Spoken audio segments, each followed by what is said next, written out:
nesedí mi systém, poviem to tak, nesedí mi systém, lebo devastuje ľudské duše, keď to tak mám povedať, a to celosvetovo.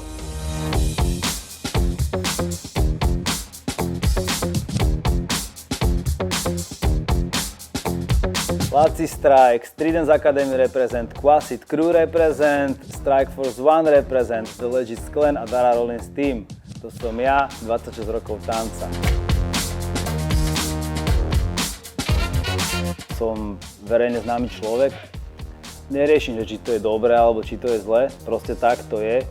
Cez to všetko, že to je takto, že som ovplyvňovaný veľa vecami, sa snažím ako keby naozaj pomáhať ľuďom, ktorí robia real hip-hop veci, ktorí proste podporujú tú kultúru, ktorí proste za tým stoja a budujú to, lebo ja ten hip-hop vnímam veľmi ako dôležitú súčasť spoločnosti, dá sa povedať. Hip-hop proste je forma slobodná, uvoľnená, kde človek môže vykričať do sveta, čo ho sere, s prepáčením.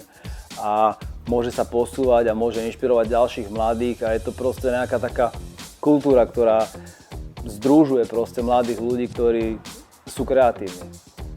Takže preto to ja cením veľmi hip-hop a myslím si, že by tu mal byť a mohol by tu byť ešte aj v širšom ako keby zázemí.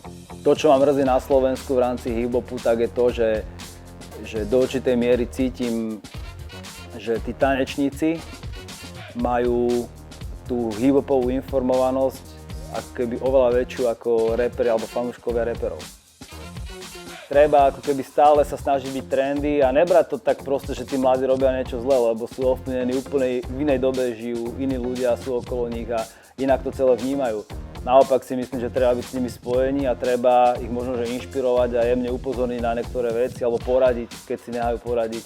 A skôr takto by som to nejako videl. Pre mňa je dôležité stretávať sa naozaj s tými úplne prvými, ktorí proste prinášali informácie do hip-hopu, do tej hip-hopovej kultúry a mať tie informácie z prvej ruky. Toto je pre mňa úplne že extrémne dôležité.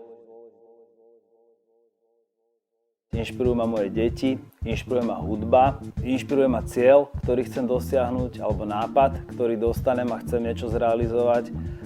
A dôležité je, aby proste stále horel taký vnútorný oheň, lebo ten vnútorný oheň, alebo takú vnútornú silu, ktorú človek potrebuje k tomu, aby mohol ísť dopredu, tak to nemá každý človek.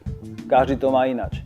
Ja osobne potrebujem dynamický život, proste rád vymýšľam, tie projekty a tie veci sú pre mňa také výzvy osobné, či to aj zvládnem, nezvládnem, či je to dobrá vec, alebo ako to je vymyslené.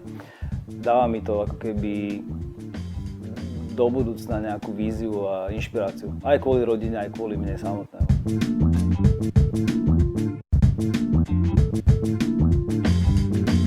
Je veľa vecí, ktoré ovplyvňujú to, aby tanečník ako taký sa stal úspešným. Na Slovensku dá sa to, myslím si, že sa to dá. Ale je to naozaj, že pokus, omyl a 1000-krát padneš a 1000-krát staneš. Keď niečo nevyskúšaš, tak nemôžeš vedieť, či sa ti to podarí alebo nepodarí. Keď proste máš nápad, tak choď potom a zrealizuj ho. Keď proste budeš ho držať iba v hlave, tak sa v živote nič nestane. A hlavne nech to robia slobodne. Nech je to úprimné, nech to nie je proste niečo, čo je zbytočne sa snaží byť prikrášlené alebo nejaké urobené, nejaké načančané, len aby proste to bolo niečo strašne fresh a niečo strašne cool. Vieš, keď taký ten človek není od svojho proste vnútra, tak by to tak nemal ani robiť, lebo to cítiť potom, že to je také falošné.